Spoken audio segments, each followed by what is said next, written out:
കാലത്തിന് മുന്നേയല്ല, കാലത്തെ നിയന്ത്രിച്ച ആളായിരുന്നു ശ്രീനിവാസൻ. എല്ലാ അതിർത്തികളെയും ഭേദിച്ച വ്യക്തിയും കൂടിയായിരുന്നു അദ്ദേഹം എന്ന് ജോൺ ബ്രിട്ടാസ്. സാധാരണ പറയുന്നത് പോലെയല്ല. എപ്പോഴും ഏതൊരു മരണം സംഭവിക്കുമ്പോൾ നമ്മൾ ഒരു ക്ലീശയായി പറയാറുണ്ട്, അത് വലിയൊരു വിടവാണെന്ന്. പക്ഷേ ശ്രീനിവാസൻ നമ്മളിൽ നിന്ന് വിട്ടുപോകുമ്പോൾ അത് അക്ഷരാർത്ഥത്തിൽ കേരളത്തിൻ്റെ സിനിമയ്ക്ക് മാത്രമല്ല, കേരളത്തിൻ്റെ സാമൂഹ്യ രാഷ്ട്രീയ ധാരയ്ക്കും അത് വലിയൊരു നഷ്ടമാണ്. ശ്രീനിവാസനുമായിട്ട് ദീർഘകാലത്തെ ബന്ധമുണ്ടായിരുന്നു, ഇണങ്ങിയും പിണങ്ങിയും കഴിഞ്ഞിരുന്നു. ചെറിയ ശ്രേണിയും വലിയ ലോകമെന്നുള്ള രീതിയിൽ അദ്ദേഹത്തിൻ്റെ ജീവിത സിനിമ പന്താവിനെക്കുറിച്ച് ഒരു നീണ്ട പരിപാടി തന്നെ ഞങ്ങൾ തയ്യാറാക്കിയിരുന്നു. അതിൽ ശ്രീനിവാസൻ എത്രയോ എപ്പിസോഡുകളിൽ വന്ന് അദ്ദേഹത്തിൻ്റെ ജീവിതത്തെക്കുറിച്ചും സിനിമയെക്കുറിച്ചും കാഴ്ചപ്പാടിനെക്കുറിച്ചും നിലപാടുകളെക്കുറിച്ചൊക്കെ വിശദീകരിച്ചിരുന്നു. ഒരുപക്ഷെ മലയാള സിനിമയുടെ ചരിത്രത്തിൽ ഇത്രത്തോളം അർത്ഥപൂർണമായി നർമ്മവും ആക്ഷേപവും ഉപയോഗിച്ച്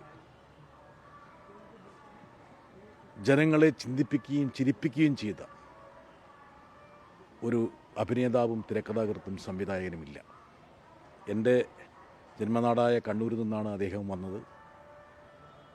സാധാരണ സിനിമാ സങ്കല്പങ്ങൾക്ക് വിധേയമാകാത്ത പല ചേരുവകളും തനിക്കുണ്ട് എന്ന് തിരിച്ചറിഞ്ഞിട്ട് ആ ചേരുവകളെ തന്നെ തൻ്റെ ശക്തിയായി ഉപയോഗിച്ചു എന്നുള്ളതാണ് ശ്രീനിവാസനെ വ്യത്യസ്തനാക്കി നിർത്തുന്ന ഏറ്റവും പ്രധാനപ്പെട്ട ഘടകം.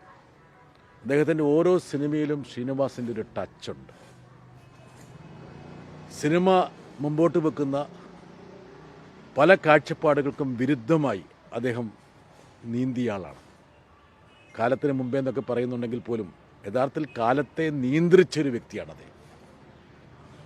ഞങ്ങളുടെയൊക്കെ യൗവനത്തെ, ഒരു കാലഘട്ടത്തെ യഥാർത്ഥത്തിൽ സ്വാധീനിച്ച ഒരു സർഗാത്മക സിനിമാക്കാരൻ ആരാണെന്ന് ചോദിച്ചാൽ അതിന് ശ്രീനിവാസൻ എന്നുള്ള ഒരു മറുപടി മാത്രമേ ഉള്ളൂ. കേരള സമൂഹം അദ്ദേഹം പറയുന്നതും അദ്ദേഹം ചെയ്യുന്നതും അദ്ദേഹത്തിൻ്റെ ഓരോ ശകലങ്ങളിൽ നിന്നും പലതും ഉൾക്കൊണ്ടിരുന്നു. അദ്ദേഹത്തോട് നമുക്ക് യോജിക്കാം വിയോജിക്കാം ഓരോ കാര്യങ്ങളിൽ, പക്ഷേ അദ്ദേഹത്തെ ഒരിക്കലും അവഗണിക്കാൻ കഴിയുമായിരുന്നില്ല. ശ്രീനിവാസനാണ് ഒരുപക്ഷെ മലയാള സിനിമയെ വിദഗ്ധമായ ഒരു തലത്തിലേക്ക് നയിച്ചൊരു വ്യക്തി. എനിക്ക് ഓർമ്മയുണ്ട്, ഞാനൊക്കെ ഡൽഹി വരുന്ന സമയത്ത് 80കളിൽ ഇവിടെ മലയാള സിനിമയൊന്നും നല്ല രീതിയിലല്ല ആൾക്കാർ നോക്കിക്കണ്ടിരുന്നത്. ഒരു ഉച്ച സിനിമയുടെ തലത്തിലാണ് മലയാള സിനിമയെ ആൾക്കാർ നോക്കിക്കണ്ടിരുന്നത്. ഇവിടെ കൊണാൾ പ്ലേസിലെ റീഗൽ തിയേറ്ററിലൊക്കെ ഉച്ചപ്പടമെന്ന് പറഞ്ഞാൽ ഒരു മലയാള സിനിമയാണെന്ന് ആൾക്കാർക്കൊരു ധാരണയുണ്ടായിരുന്നു.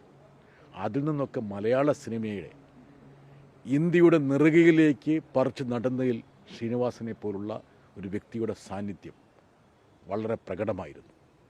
പ്രബുദ്ധമായ അദ്ദേഹത്തിൻ്റെ ആ സിനിമാ ജീവിതമാണ് ഒരുപക്ഷെ കേരളത്തെ സ്ഫുടം ചെയ്തെടുക്കുന്നതിന് സഹായിച്ച പ്രധാനപ്പെട്ട ഒരു ഘടകങ്ങളിലൊന്ന് എന്ന് തുറന്നു സമ്മതിക്കുന്നതിൽ എനിക്ക് യാതൊരു വിഷമവുമില്ല. News desk Magnavision.